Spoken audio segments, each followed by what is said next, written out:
Hi and welcome to Between the Lines. I'm Laura. And I'm Jade, and we're here to talk everything health, wellness, relationships, homeschooling, business, and everything in between.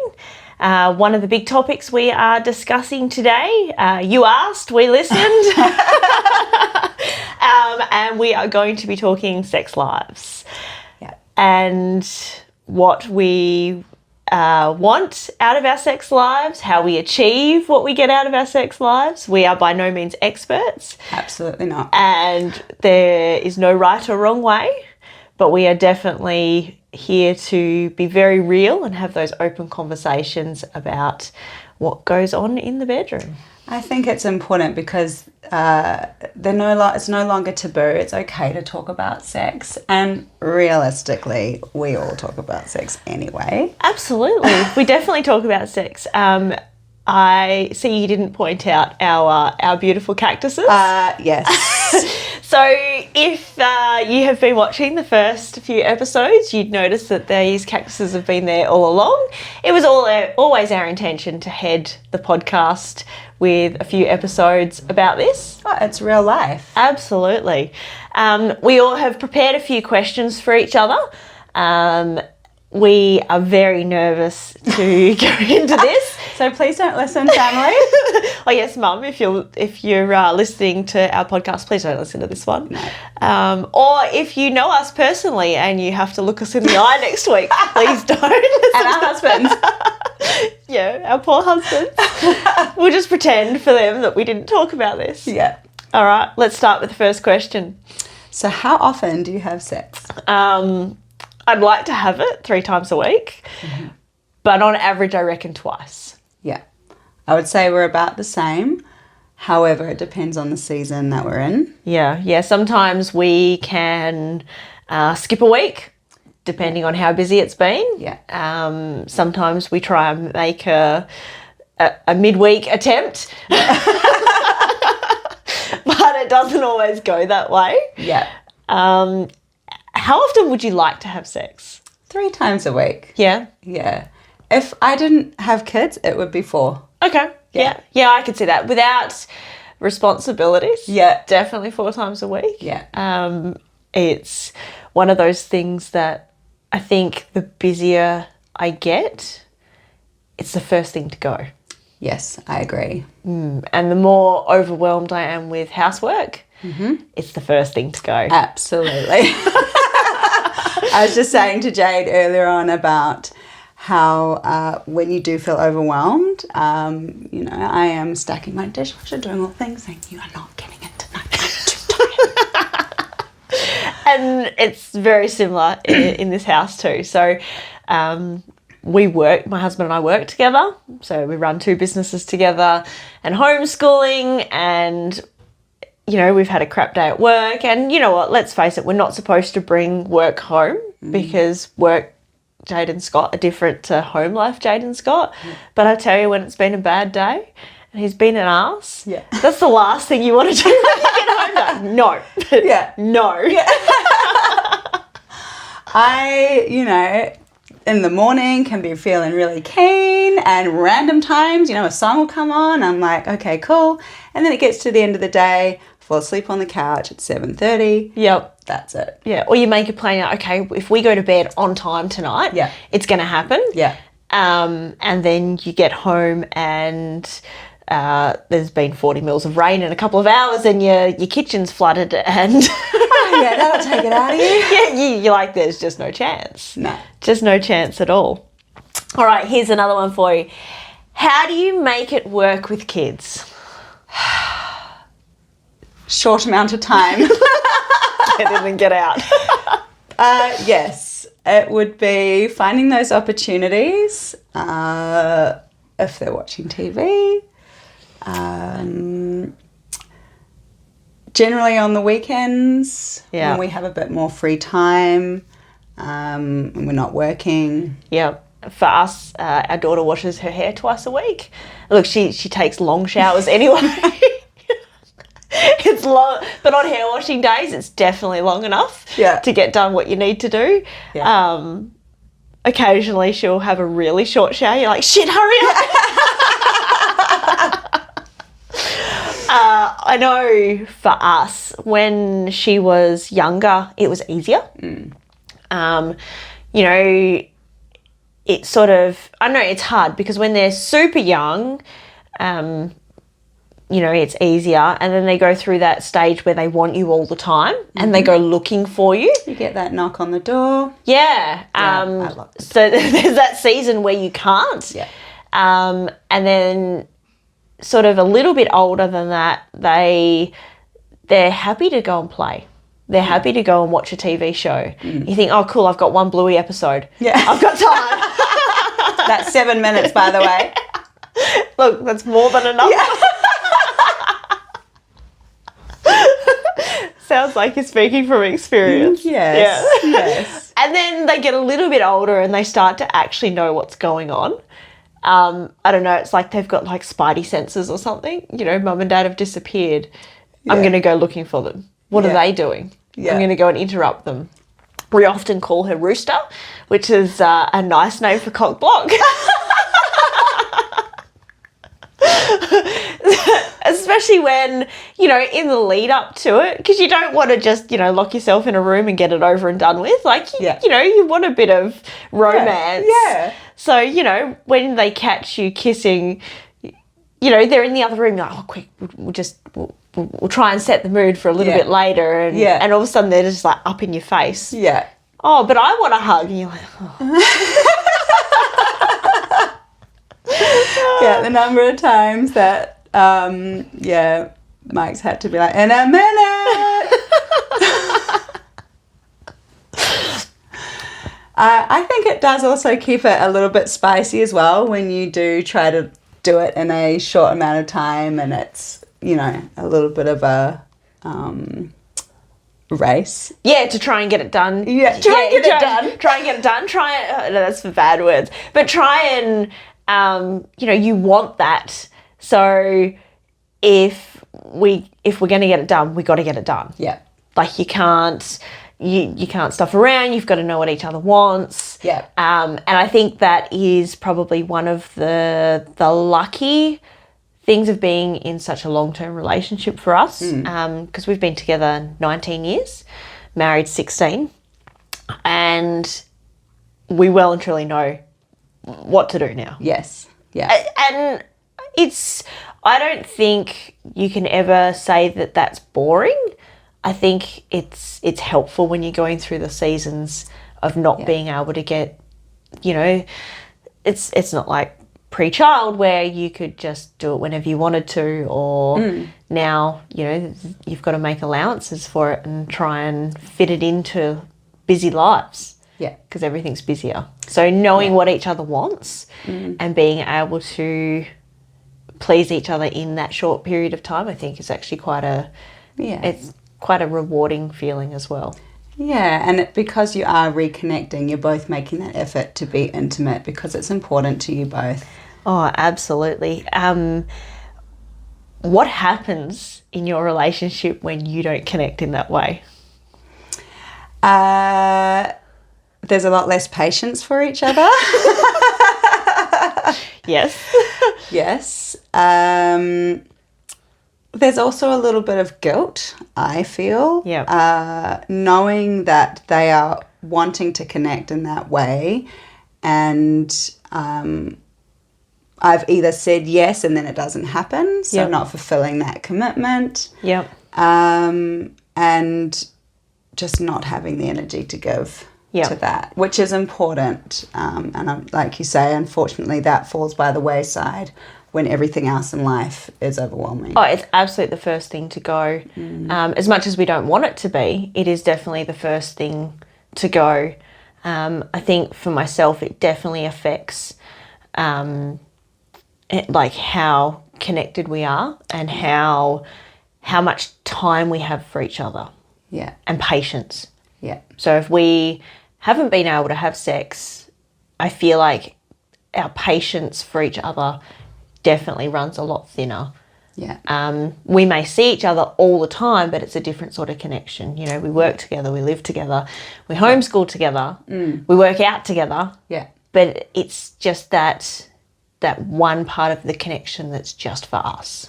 Yes, and like you were mentioning that the love language is affection and touch for Scott. Yeah, so Scott loves hugs and likes to be close, and that's not me. I'm not a hugger.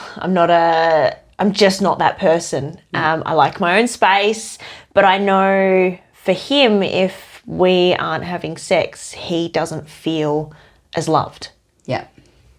I would say that Mike is the same. Yeah.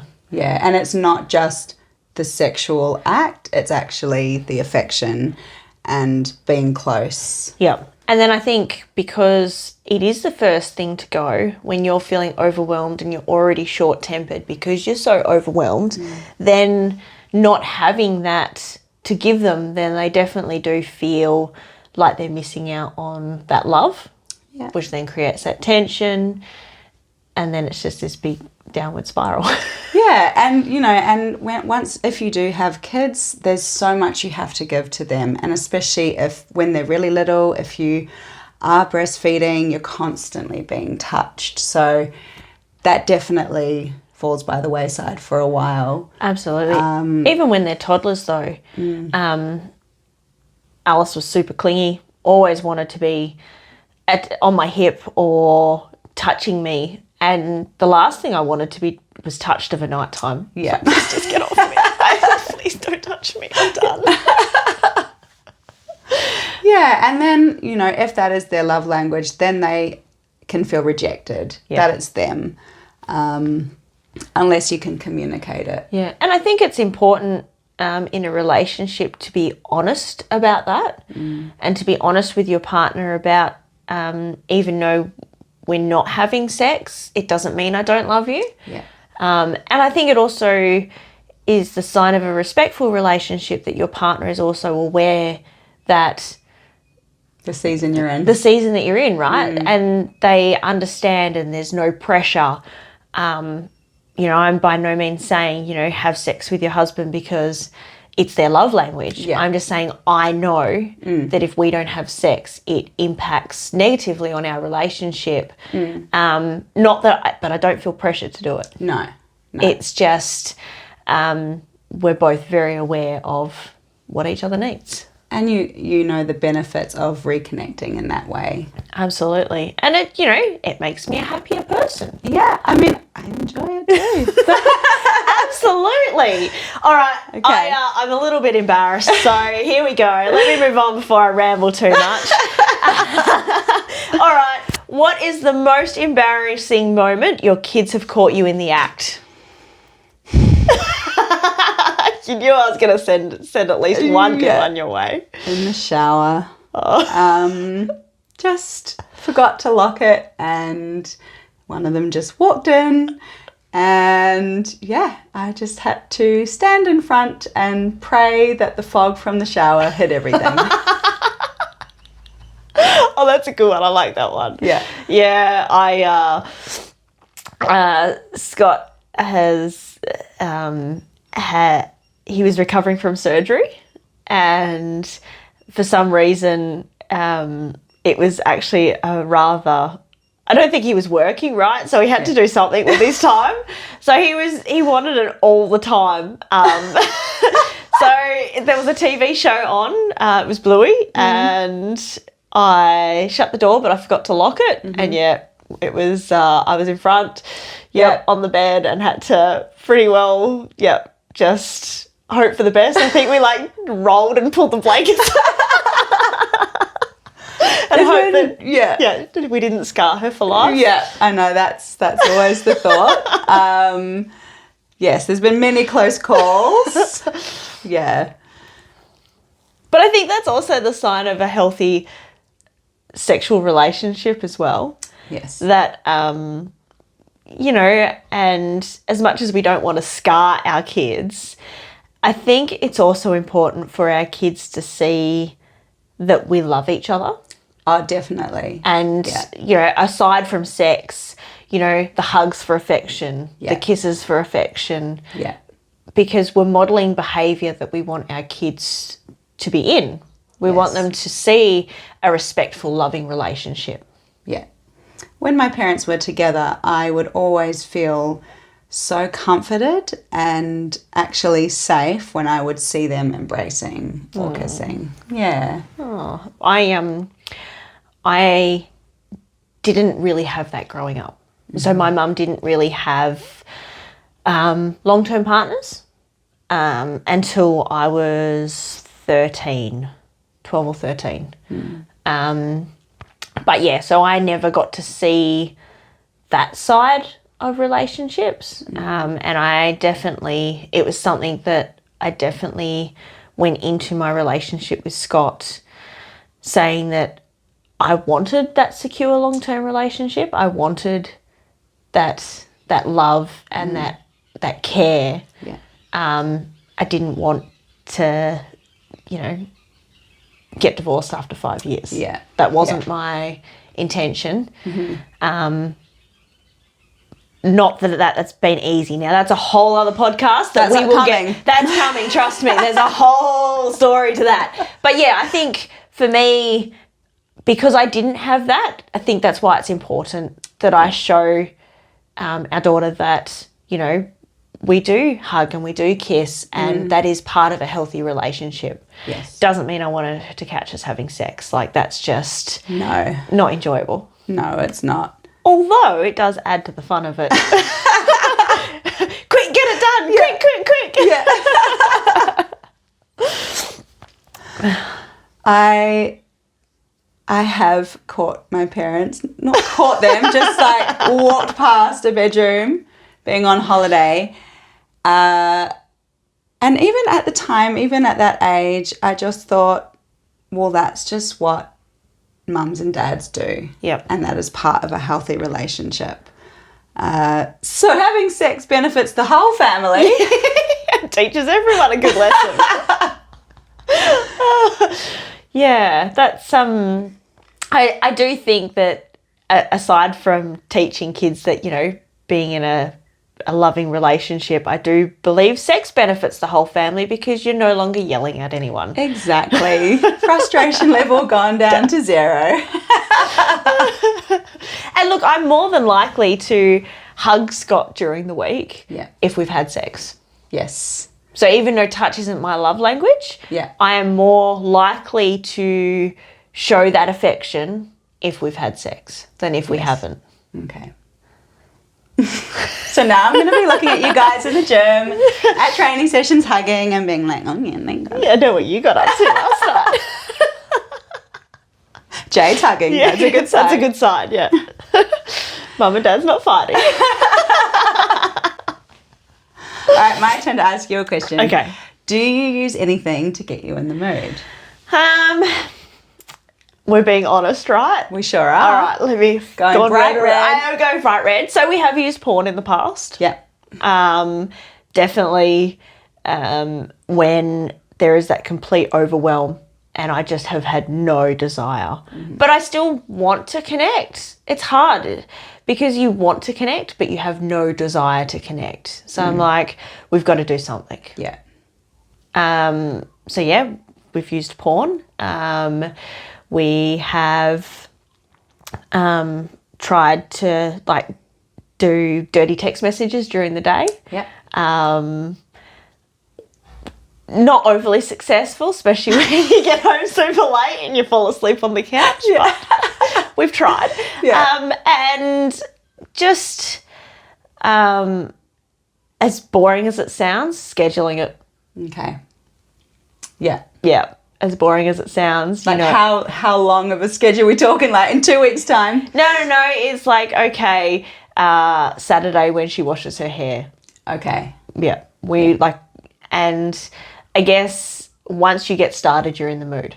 Yeah. But I find the more we have sex, the more I get in the mood. Absolutely. Yeah. Yeah. Here we go. Your turn to go red. What gets you in the mood, Laura? First having sex. Yeah.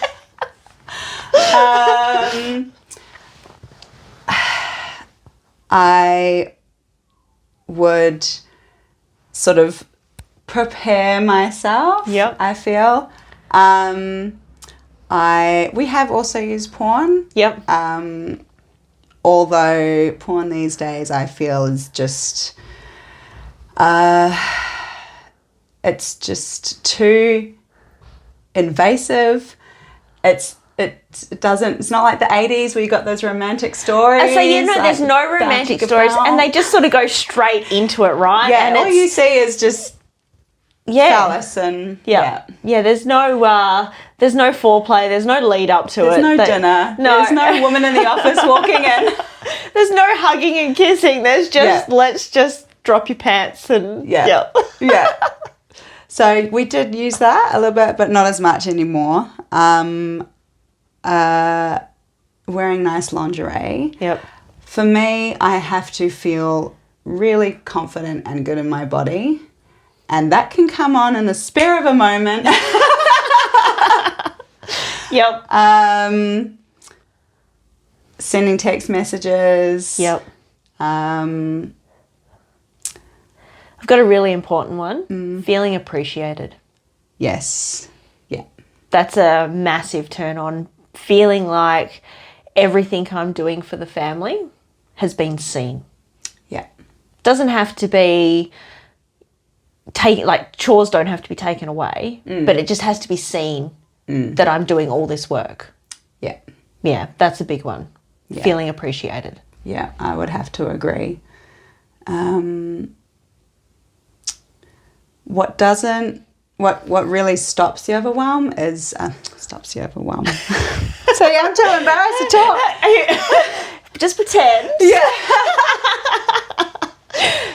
Just to clarify, we actually haven't gone this in depth into our sex lives to each other. We've been saving it. We have. So I'm learning so much about Jade right now.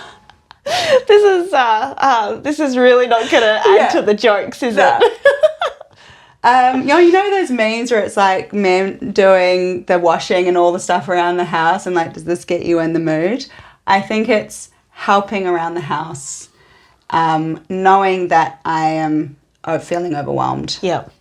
And stepping up and saying that I've got you. Yeah, not necessarily having to ask them. Yeah. If you needed help, what do you need done? Well, we both walk past the same pile of washing. Yeah. We both walk past the dirty dishes. Yeah. So when they see that and they do that, that definitely gives you that sense of appreciation that they've got you, and that is a turn on. Yeah. Absolutely. It's taking away your mountain of lists of things to do so that you can be there with them and they're seeing that. I think touch throughout the day is another way to get into the mood. Being playful with each other. Yep. Yeah. Letting them know that you're seeing them and they're seeing you and you're thinking about it. And I've found even in the past, online lingerie shopping. So you might not even have to buy it, but taking photos, like screenshots of it and sending it to each other is definitely something that gets you excited to see each other.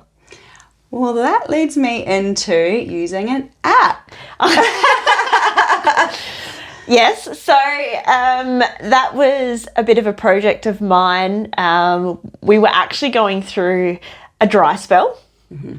And I wanted to create a fun card game. Basically, you go to a card, you pick it up, it gives you something to do, and you go and do it to try and get you thinking about being in the mood. Like it wasn't designed to get you in the mood, but gets you thinking about acts to get you in the mood. Yeah. And then I had this great idea. I'm like, well, who uses cards these days anyway? Mm.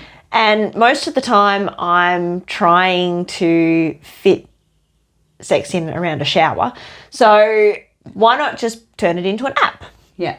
So I spent, I came up with a concept and I sent it off to some app builders, and they didn't like the price. So I ended up building this app myself. So it's called www.theintimacydeck.com. And basically it is like a card game, and it has all different categories to get you in the mood. So does. you open up quickies, and there's about 50 different cards of quick little things that'll get you in the mood. There's another one that's called Close Connections. So there's 50 cards that are about building that close connection. So not necessarily sex, but building that intimacy with each other.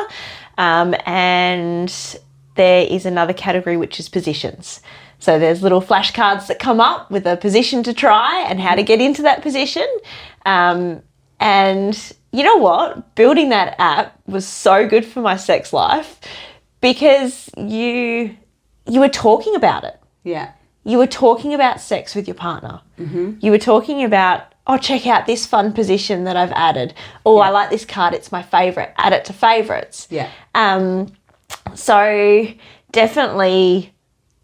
Where energy goes, it flows.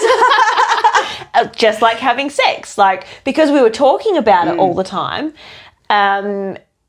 it definitely got us in the mood. It's free, so it's a web-based app, so you can jump onto www.theintimacydeck.com. We'll put a link in the transcript today, but it's free. Go in, log in. You can add cards to favourites. You can check out different positions. And yeah, just if it's going to help you get in the mood, get you talking about it, use it, please. Another friend and I both said that we had a little scroll through, took a screenshot, sent it to our partners, and yeah, had a try. That's cool. You didn't tell me that. Here's me getting all excited. I tried one. I was like, oh, no, I can't do that one. We can't do that one. It was a bit of a joke at the gym for a while. So one of the positions in the deck of cards is called the Happy Baby. Yeah. And it was a bit of a joke for a while before I told you about it because Laura is also our yoga teacher. And a few weeks before I found the position, she did the Happy Baby. Mm-hmm. So it was definitely a giggle in yoga as I'm thinking about us all. You can't not think about it, I have to say. Naked yoga is also...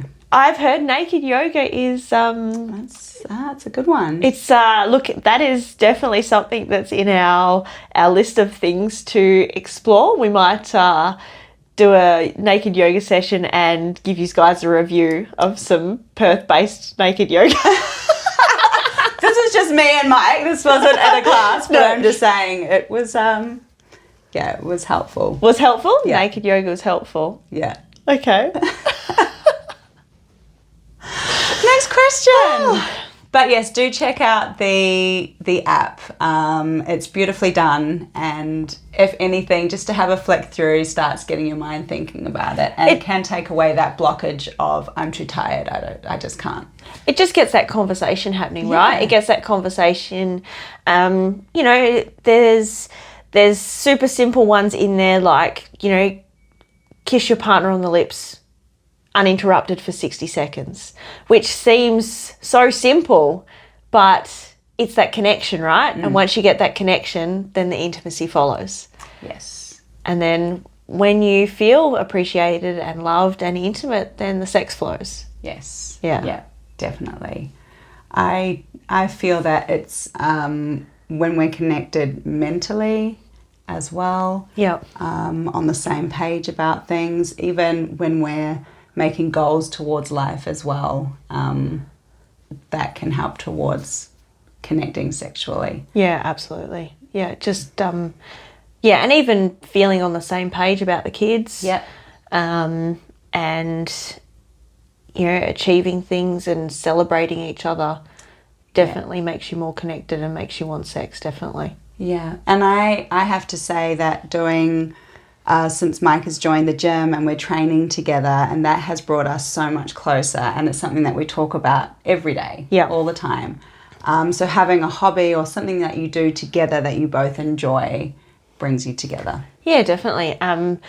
I think fitness has, as well for us, has been a massive part of our life. Not only that, just the confidence it's brought to our bodies. Yeah. Massively. And the more confidence we seem to have in ourselves, obviously the more you want sex, the more you enjoy sex, because you are confident in yourself. Yes. And I know the confidence of, for Scott, building muscle and, being strong and fit has definitely brought a greater confidence to him. Absolutely. Oh, yeah, for Mike as well. And you're building each other up, you're, look how strong you are. Check out those muscles. Yeah. I don't mind it when he takes his shirt off. Yeah, yeah. Yeah. But confidence, massively. And it's the confidence, I think. It's not necessarily what they look like, but that just they are confident in their bodies now. That makes a massive difference. Absolutely. Men need that just as much as women. Oh, absolutely. One of the episodes we talked about body image, but what we didn't go into is how men also are affected by body image. And that flows through to sex lives as well. Everything's all connected. Yeah. All right.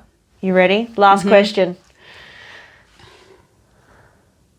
Do you communicate, listen to each other's needs?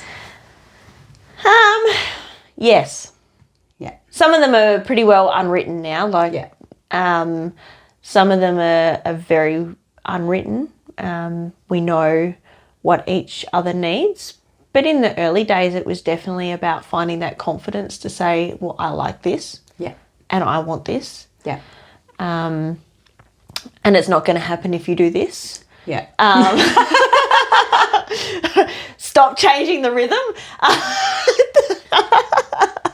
But but it is. I think it's definitely now not so much, but definitely in the early days, that communication of saying what I like and what I don't like was definitely something that I had to learn to do, and it's paid off. Yes. Yeah.